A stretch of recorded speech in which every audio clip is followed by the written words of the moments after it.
यहाँ पर जब भगवान अंतर्धान हो जाते हैं तो गोपियों की जो अवस्था हुआ है, वियोग की अवस्था, वास्तव में प्रेम वियोग में ही होता है।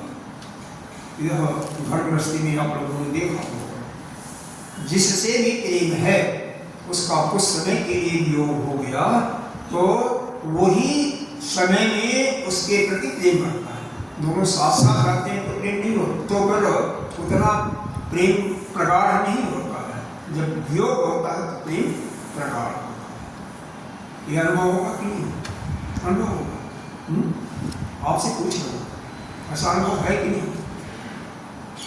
यही तो उस परमात्मा से भी गोपियों के पास से प्रेम तो था, लेकिन वह और ही प्रगाढ़ हो जा, और मजबूत हो जा।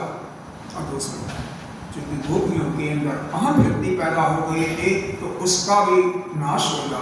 इसीलिए उस परमात्मा ने, उस प्रभु ने, जो भगवान है, यहाँ पर भगवान होगा, भगवान कर रहे हैं, भगवान ने उनके अहम को शांत करने के लिए और साथ ही साथ उनके प्रेम को और प्रगाढ़ बनाने के लिए, और मजबूत करने के लिए वहाँ पर अंदर। अब गोपियाँ क्या कर रही हैं? देखो, गोपियाँ उनके प्रेम में कितने व्यस्त, मतलब उसमें एक हो चुकी हैं कि उनका ध्यान का तरीका देखिए। और तो अगर यह कुछ समझ में आ जाएगा, नहीं समझ में आएगा प्रश्न पूछेगा, तो शायद हमें ज़्यादा बताने की जरूरत नहीं रहेगी, संकेत करके ही अंतर्हिते भगवती ससैव जांगना औतंकस्त चक्षाला करेणैव धूतकम् गत्ता अनुराग अस्मित विभ्रमेक्षिते मनोरमालाप विहार विभ्रमयि आक्षिप्त चित्ता प्रमदारमापदे तास्ता विचेष्टा जगृहुतस्त आत्मिका। कह रहे हैं कि हे भगवान, जब भगवान अचानक गायब हो जाते हैं, अंतर्धान हो जाते हैं, तो यह जो ब्रज की ज्योतियाँ थी, गोपियाँ थी, उनकी दशा कैसी हो जा रही है? जैसे गजराज हथनियों के झुंड में है और एक बैल वो कहीं अंतर्धान हो गया तो हथनियों का जो दशा होता है वही दशा गोपियों की हो गई है। भगवान कृष्ण की जो चाल थी वह भी मदमस्त गजराज की चाल थी, ऐसा ही लिखा हुआ है। गत्ता अनुराग अस्मित विभ्रम एक अक्षिति प्रेम भरी मुस्कान, विलास भरी चितवन, मनोरम सुंदर तरीके से प्रेम की बातें करना, भिन्न भिन्न प्रकार के लीला तथा श्रृंगार रस के भाव भंगियों के अनेक चित्र को चला। एक छोटे से बालक को देखें, 2 साल का, 2.5 साल का, 6 महीने का, अपनी कोई साल का लगा, तो चलिए बाड़ी से अपनी इस बाड़ी से सबके चित्र को चुरा लेता है। माता हो, पिता हो, उसका भाई हो, बहन हो, दादा हो, सबके चित्र को चुरा लेता है। उसका उसमें कोई दुश्मन नहीं होता है, न कोई प्रिय होता, जो भी आएगा उसी के साथ लिपट जाएगा। यह भगवान सबके लिए एक समान है। इसीलिए भगवान का क्या कहते हैं? समदर्शी, समत्तम। भगवान गीता जी ने लिखा समत्तम योगः योगस्य परिकर्माणि संगम त्यक्त्वा धनंजय सम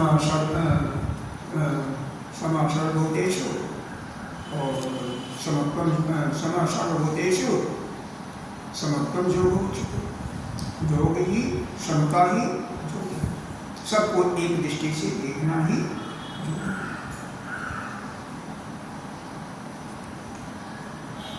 यह गोपियों के पास एक उपासना क्या है, वही हम आपको सीखना चाहिए।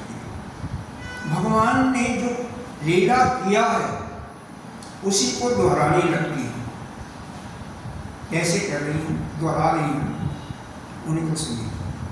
गति अस्मित प्रेक्षण भाषण आदेशो प्रिय प्रिया प्रियस्य प्रतिरूढमूर्तया अशावहं तत्तबलात् आत्मिका नैवेदिश कृष्णविहार विभ्रमं गायन्त्यगोच्चैर्मुमेव संहता विचुक्य उन्मत्तकवद्वमनागमनं प्रपक्षु आकाशबन्धतरं बहिः भूतेषु सततं सन्तं पुरुषं वनस्पति। कह रहे हैं वह अपने कन्हई का जो चाल था, जो मंद मंद मुस्कान था, जो लुभा रहे थे जो चित्त से, वही भाव उनके अंदर प्रकट था। उसी में से कोई कृष्ण बन जाता है। कोई गोपी कहती है मैं कृष्ण हूं, तो सभी मिलकर के बाकी गोपियां उसका गान करने लगती हैं। वे कृष्ण है तो कृष्ण की सभी उपासना कर रहे हैं, तो यहाँ पर सब गान करने लगते हैं। सभी मतवाली होकर के एक वन से दूसरे वन में, एक कुंज से दूसरे कुंज में इस प्रकार से कन्हई को ढूंढ रही हैं और उनको साथ साथ उनकी लीला भी दोहरा रही है। और क्या कह रहे हैं, दिष्टो व कचिद अस्वस्थ, अस्वस्थ कहते हैं पीपल, पलक्ष, पलक्ष कहते हैं पापड़, निरोध बरगद को कहते हैं मोहन नंद देखो यह तीनों वृक्षों का नाम यहाँ पर क्यों दिया गया? वो तीनों वृक्षों से जाकर के उसी हे पीपल, हे बरगद, हे पापड़, नंद नंदन श्याम सुंदर अपनी प्रेम भरी मुस्कान और अपनी चित्त से हमारे चित्त को चुरा लेकर के चले गए। क्या तुम लोगों ने उनको देखा है? देखो पीपल जो है यहाँ पर विष्णु भगवान का वास होता है। विष्णु भगवान की पूजा करनी हो तो पीपल का वृक्ष सबसे श्रेष्ठ है। अगर शिव जी का कोई उपासक है तो उसके लिए जो है बरगद, पापड़ इसको कहते हैं ब्रह्मा जी का। इस प्रकार से शिव, ब्रह्मा, शिव और महेश यह तीनों इनको क्या तुम और फिर और क्या? इसके बाद उनसे प्रश्न पूछ रही है। फिर आगे कश्चित पूर्वक अशोक नाग पुन्नाग चंपका रामा अंजो मानिनी नामितो दर्प हरिष्मिता। बलराम जी के छोटे भाई हैं जिसकी मुस्कान मात्र से सभी का घमंड दूर हो जाता है। तो किससे पूछ रही है?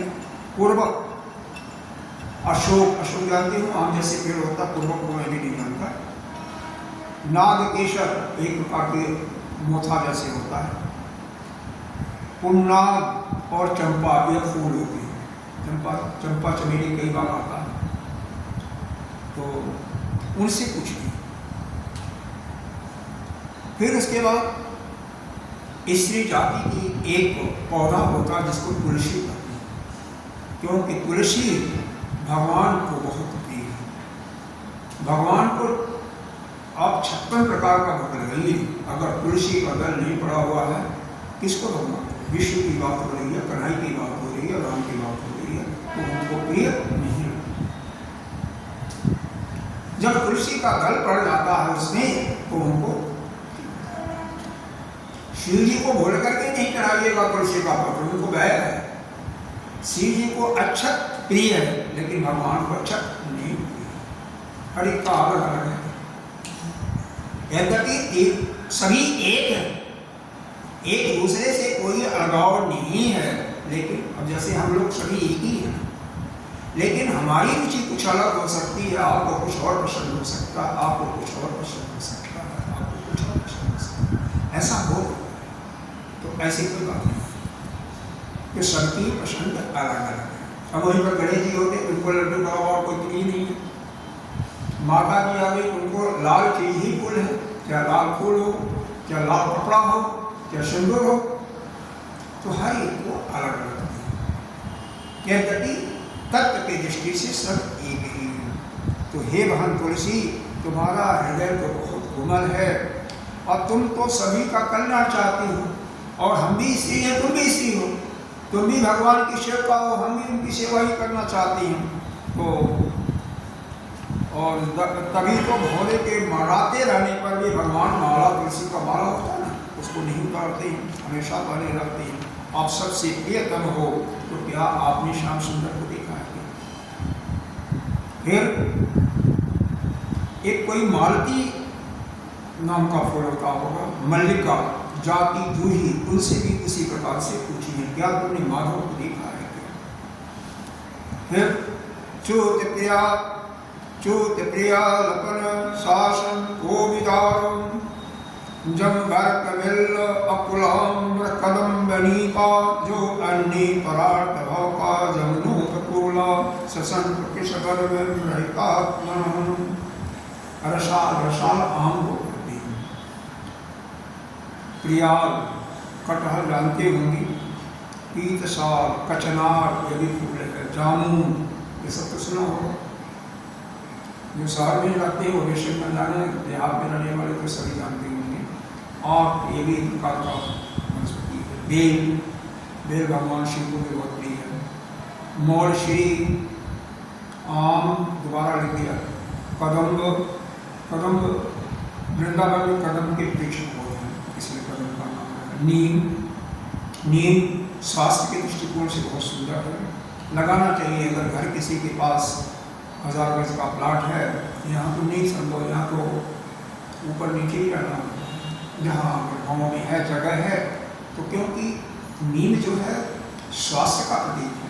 इसकी हवा जो है शरीर के नाना प्रकार की बीमारियों को, फिर भी यहाँ भी हमने देखा है गमलों पे लगाया जाता है।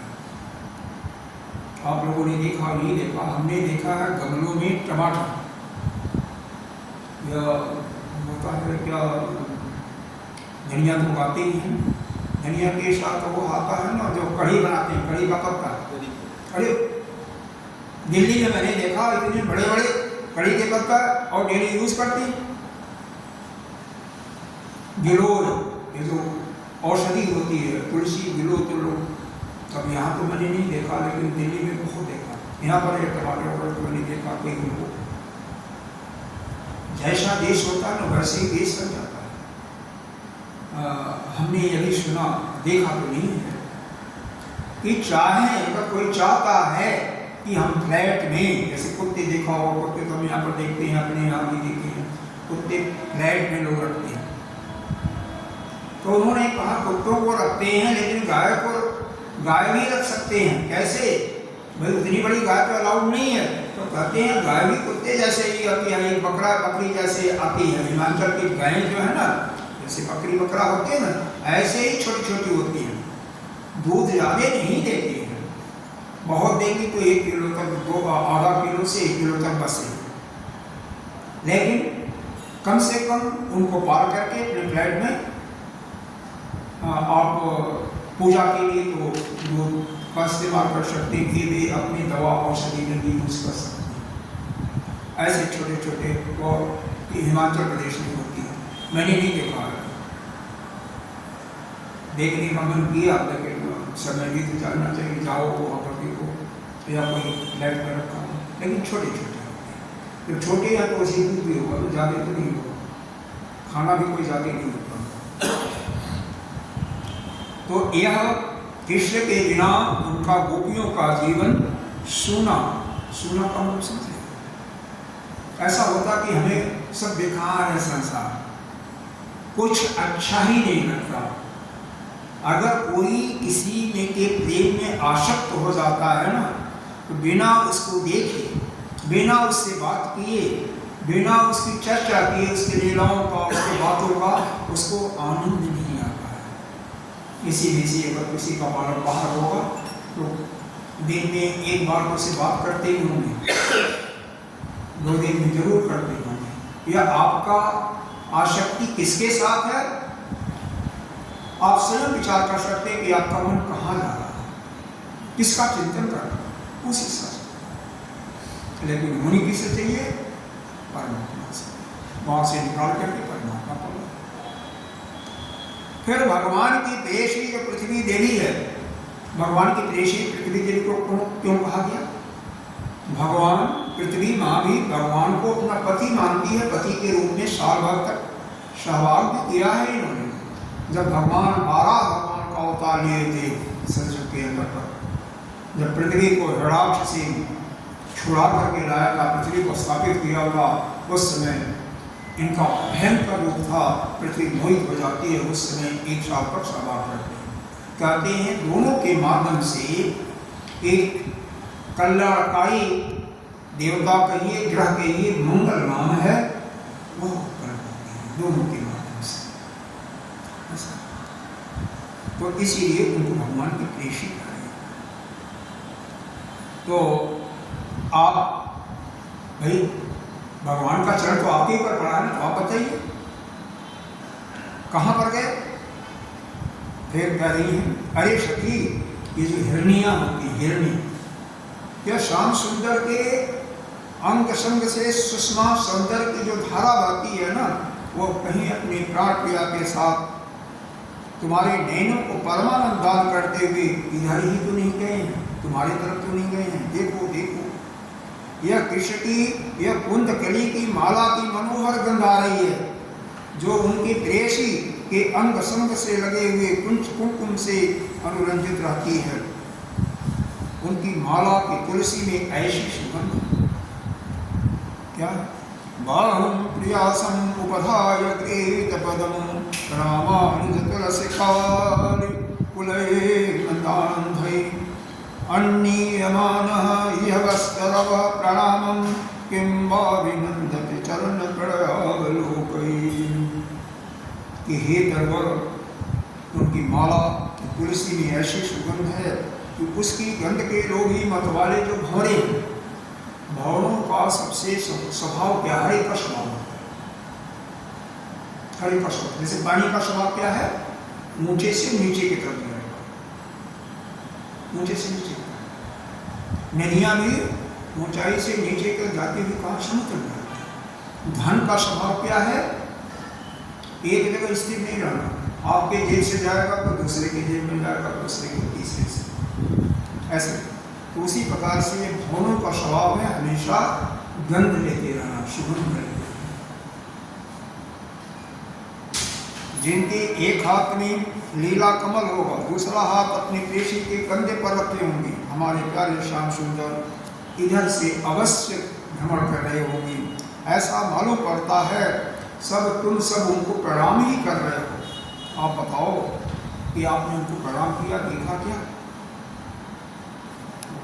आगे पूछ रहे हैं, पृक्षते मालता बाहू नक्का श्रेष्ठा वनस्पति नूनम तत्परजपिष्टा मृगत्पुल्लकान्यो यतन्मत्वचो गोप्यः कृष्णा अन्वेषण कातरा लीला भगवस्तास्ता या अनुचक्रस्त आत्मिका। अरे सखी, इन लताओं से तो पूछो, ये अपने पति, क्योंकि लताओं को पति वृक्ष को क्यों कहा गया? वृक्ष या कोई सहारा चाहिए उनको लिपटने के लिए, तो लताएं जो होती हैं, लता देखा होगा ना, वृक्षों पर चारों तरफ से उसको लपेट लेते हैं, जैसे आलिंगन करते हैं, उसी को कहा गया। भुजा पास में बांध करके आलिंगन किए हुए हैं। इनका क्या हुआ? इनके शरीर में जो थोड़ा बहुत हर्ष है, रोमांच है, वह भगवान की नजरों से स्पर्श ही है। ये कैसा इनका स्वभाव है? हे परीक्षित, यह मतवाली गोपियां इस प्रकार से प्रलाप करती हुई इसको ढूंढती ढूंढती बिल्कुल जैसे कर रही हैं, कातर हो गई हैं। कातर का मतलब बिल्कुल थक गई हैं और गाढ़ आवेश हो जाने के कारण भगवानमय होकर के उनके विभिन्न लीलाओं का अपन कर कोई पूतना बन जाती है, तो भगवान कोई कृष्ण बन करके उसके अस्त्र को पी रही है, कोई तिरावत बन जाती है, आकाश में उड़ने लगती है, जो भी एक नाटक करती है, तो दूसरी गोपी उसको मारती है कृष्ण बन करके, कोई बकासुर बन जाती है, बकरे का रूप धारण करके, वैसे ही चारों पैरों से भगवान उसको मारते हैं तो ये गोपी मारने लगती है, कोई प्रलंबासुर बन जाती है, कोई बलराम बन करके उनका, इस प्रकार से ये नाटक कर रहे हैं। ऊपर से अपनी चुनरी को फैला करके उसको अपने एक अंगुली पर धारण कर लेती है, यानी गोवर्धन को धारण किए हुए है और कृष्ण बन गई है और बाकी उसके नीचे है। इस प्रकार से भगवान ने जो लीला वहाँ पर किया था वही लीला या सारी गोपियाँ। आपको नींद आ रही है, सोए नहीं होगी, सोना चाहिए। देखो हमारे लिए भोजन भी, सोना भी और जागना भी जब सभी एक समुचित मात्रा में होता तभी हमारा विकास होता है। ज़्यादा सोने वालों का भी योग नहीं सफल होता है, ज़्यादा खाने वालों का भी नहीं सफल होता है, निराहार रहने वालों का भी नहीं सफल होता है। इसके लिए तो उपनिषद में एक कथा आती है, दृष्टांत है कि उनके पिता ने श्वेतकेतु से पूछा, तुम ऐसा करो 15 दिन तक कुछ मत खाओ। अब 15 दिन के बाद आया, 15 दिन के बाद आया, कुछ नहीं खाया, तो कहते हैं अमुक मंत्र सुनाओ, जो उसको याद रखा था, लेकिन नहीं याद है, कह रहा है कि मेरे को याद ही नहीं रहा। ठीक है, जाओ खाना खा करके आओ। तो कुछ खाना खाया, जो कुछ मिला, अब फिर आया, अब कुछ टाइम बीता, आधा घंटा शरीर ठीक हुआ, अब सुनाओ, सुनाइए। तो देखो भोजन न करने से आपकी बुद्धि भी, मन की सोचने की शक्ति खत्म हो जाती है। शक्ति तो कई लोग ऐसे ही करते हैं, तपस्या करते हैं ना, एक हाथ को खड़ा कर दिया या भोजन नहीं कर रहे हैं या कम कर रहे हैं, उससे उनकी कामना खत्म होती है, लेकिन वो तत्कालिक है। जिसको परमानेंट अपनी मन की इच्छाओं को समाप्त करना है, मन की कामनाओं को, उसको क्या करना चाहिए, हर एक कामनाओं के दोषों पर विचार करना चाहिए। एक एक दोषों पर विचार करते हुए उन कामनाओं को हमेशा के लिए त्याग देना चाहिए। जैसे कितना भी सुंदर भोजन आलिशान आपकी पसंद का बना हुआ है, लेकिन अगर एक गिलास भी आपने ज्यादा खाया तो पेट में कॉन्स्टिपेशन होगा, अजीर्णता होगी। अजीर्णता के बाद आपको डॉक्टर के पास भी जाना पड़ सकता है। उन समस्याओं पर विचार करो, इसलिए ऐसा सोच करके जाबी, अगर एजेड हो गए हो तो मीठा खाओगे तो शुगर हो गया, कुछ थोड़ा होगा से आपका मालूम हुआ तो शुगर हो। जहाँ पर भी ऐसा विष्ठान है उस पर अपनी को अंकुश करो कि भाई इससे अमुक अमुक नुकसान होने वाला है तो हम नहीं खाएंगे। इसी प्रकार से जिसको कोई चीज नहीं सूट करता है उसको मत खाओ ना। तो यह जब हम किसी भी वस्तु का दोष का चिंतन करते हैं तब वह कामना समाप्त हो। आपका कोई मित्र है, चाहे कोई भी हो, पुरुष स्त्री कोई भी हो, उसे बहुत आपकी आसक्ति होगी, तो उसके एक एक अवगुणों को देखो। अनेक उसके शरीर में क्या भरा हुआ, मल, मूत्र, कफ, विष्ठा, पसीना, आंखों में आंसू, शरीर के अंदर रस, रक्त, मज्जा, मेरा, हड्डी, एक बड़ा हुआ। इसको एक एक को देख करके उससे आसक्ति है। कोई आपका दुश्मन है, उससे आप द्वेष करते हो, उसके अंदर कोई अच्छाई तो होगी, एक अच्छाई होगी, उसका चिंतन करो तो उससे आपका देश या दुश्मनी समाप्त।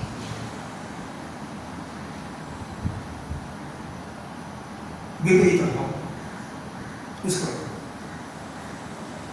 विपरीत भाव का हमेशा चिंतन करोगे तो ना आप राग होगा तो ना किसी से द्वेष होगा।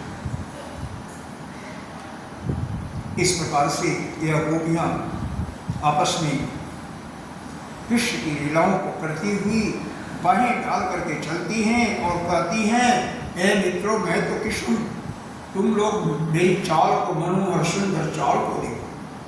कोई गोपी कृष्ण बन करके कहती है, माँ वैष्णवात वर्षाभ्याम तत्राणं विहतं मया तेन हस्तेन च तन्तून्यदधेयं बलम् आरुह्यकापादाक्रम्य शिरस्याः परां नृपो तुष्टा हि गच्छ जातोऽहं खलां तन्नं कण्टधिको। अरे ब्रजवासियों, तुम आंधी पानी से मत डरो, मैंने उन आंधी और पानी से बचने का उपाय निकाल लिया है। मैं गोवर्धन धारण कर रही हूँ। कोई अपना चुनरी पैदा करके तुम इसके नीचे आ जाओ। एक गोपी काली नाग बन जाती है, एक की शरण करके उसके मस्तक पर लाश से मारता है। ऐ दुष्ट, तुम यहाँ पर क्यों चला आया? जा, दुष्टों का दमन करने के लिए मैं करूँगा। इस प्रकार से भगवान ने जो किया था वही लेना ही गोपियाँ। इससे क्या होता है, जब किसी का भी, चाहे वो अपना छोटा बच्चा हो, चाहे भगवान हो, चाहे आपका पत्नी हो, चाहे पति हो, चाहे मित्र हो, उसके एक एक कार्यों का अगर आप चिंतन करोगे तो उसके बढ़ेगा, उसकी याद आएगी बारंबार। तो भगवान से आसक्ति जोड़ना, राग जोड़ना तो अच्छा है ना। तो भगवान से प्रेम जोड़ने का यही सबसे सुंदर तरीका है कि भगवान को सबसे पहले नित्य प्रति स्नान करो। भगवान की मूर्ति नहीं है आपके पास तो क्या है, कोई बात नहीं, मन से स्नान करो ना। आप स्नान कर लो तो मन से करो। ऐसा पानी भी नहीं है, पानी तो होगा, लेकिन आप तो मन से स्नान करा रही हो कि पानी उनके पर गिरा रही हैं, उन पर साबुन भी लगा रही हैं, उनको हम हाथ से धो भी रहे हैं, केवल मन से।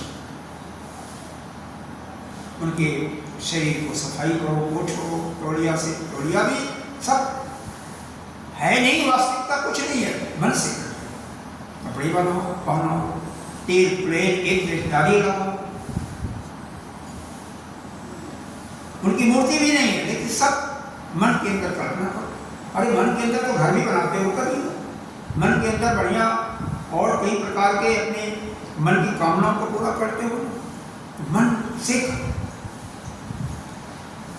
बढ़िया उनके लिए रसोई बनाओ। अरे नहीं कुछ है, अपने बनाओ उसी में, मन से और उनको खिलाओ, तुम भी खाओ। वास्तविक में तो आप भी नहीं खा रहे, वो भी नहीं खा रहे, लेकिन मन से खिलाओ तो सही। लेकिन ये नियमित जो करता है, नियमित एक समय पर निश्चित रूप से वह भगवान, वह उससे इतने प्रसन्न होते हैं कि उसके एक एक बातों को याद करके उससे पक्के उसके दोस्त हैं। एक सेठ था, ऐसे ही भगवान की वो बहुत कंजूस था, एक पैसा वो खर्च नहीं करना चाहता। एक संत मिल गए, कहा प्रभु हम भगवान की सेवा करना चाहते हैं, लेकिन जब हमारे जेब से एक पैसा जाता है ना तो मैं अनभरा हो जाता हूं। उन्होंने कहा कोई बात नहीं, मैं एक ऐसी तरकीब तेरे को बताता हूं कि एक पैसा खर्च तेरे पॉकेट से नहीं होगा। उसने कहा तो बहुत बढ़िया, जल्दी जल्दी बताइए महाराज। उन्होंने कहा ठीक है बता। उन्होंने कहा देख, सुबह 4 बजे जग गया, जाना नहीं है, यहीं से वृंदावन पहुंच जाओ।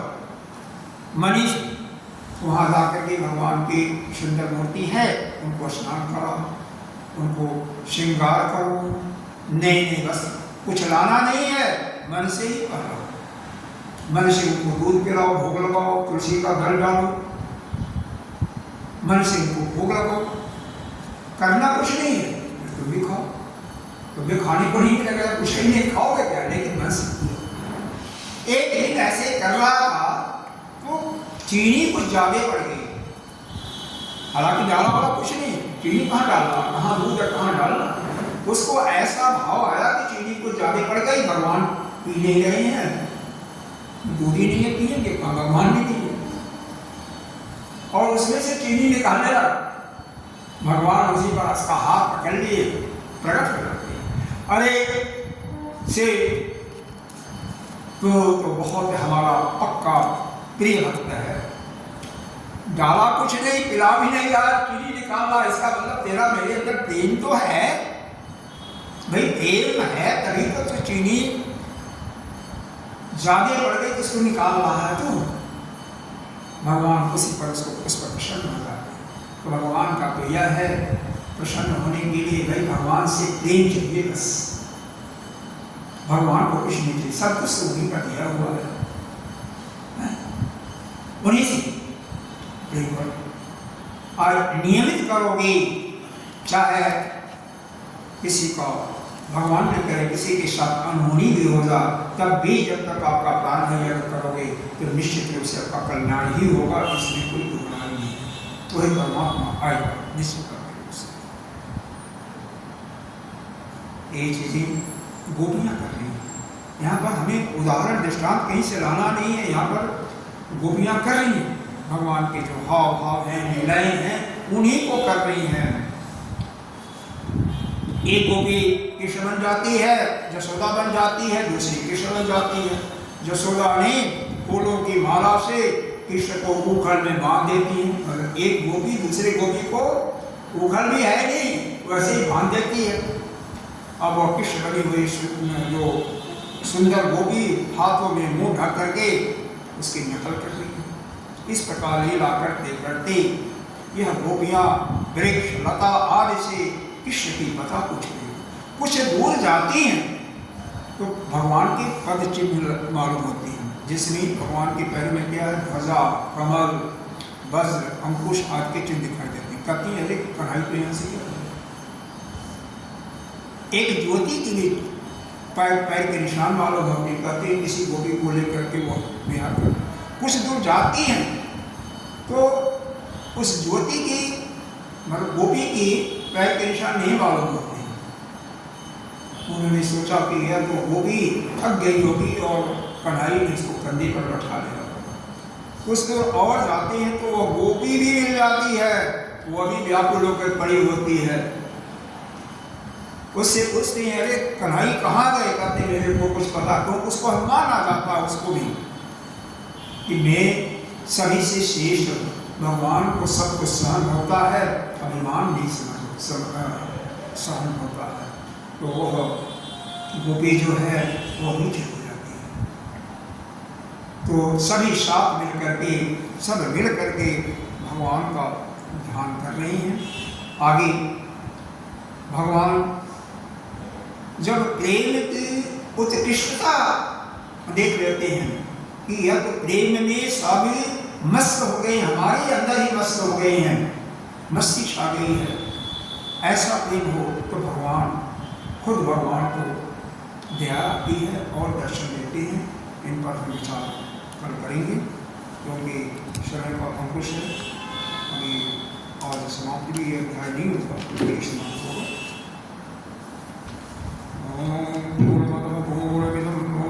पूर्णस्य उच्यते पूर्णस्य पूर्णमादाय पूर्णमेवावशिष्यते।